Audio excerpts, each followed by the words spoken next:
眼前的金毛猎犬是刚捡回来1天的样子，可能是想妈妈，总是傻傻蹲着发呆。于是就带到室外散散心，尽可能让它慢慢适应过来。因为小家伙刚满月不久，为了不错过长大过程的变化，所以用镜头全部拍下来。那时候狗狗真的很乖巧听话，不吵不闹的非常可爱。每次带出去玩都知道大小便后再回来，看它摇晃着尾巴追脚跑的模样，有没有被这只小可爱萌到。自从捡到这只狗开始，每天的生活增添了不少乐趣，无聊的时候还可以逗它玩玩。而小家伙可能也是贪玩的年纪，对各种物品都很好奇，玩累了找个墙角倒头就睡，只不过睡姿有点奇葩。后来就买了一个像样的狗窝，打算让小狗在这里过上幸福的生活。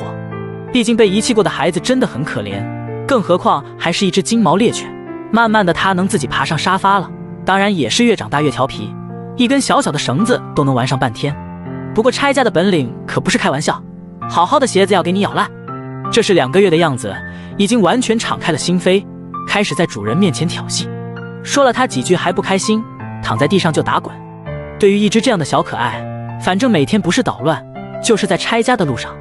当然睡觉也是狗窝坚决不睡，走到哪里困了就哪里当床。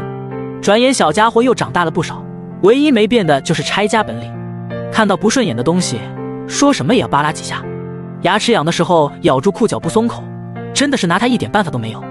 这是第一次带小家伙看海的样子，他好像很喜欢这种浪花的声音。由于爬楼梯总是害怕，于是就当训练小孩一样，没想到他那么聪明，很快就学会了。原本想看看小家伙喜欢吃什么食物，没想到一声令下，桌子上的东西全被吃光，看样子金毛是不挑食的。这是第一次给他洗澡，狗狗表现得很兴奋，不停甩动着毛发。这是狗狗来到家10个月的样子，给他买的皮球玩得很开心，于是主人就买了一麻袋给他，吓得小家伙不知如何是好。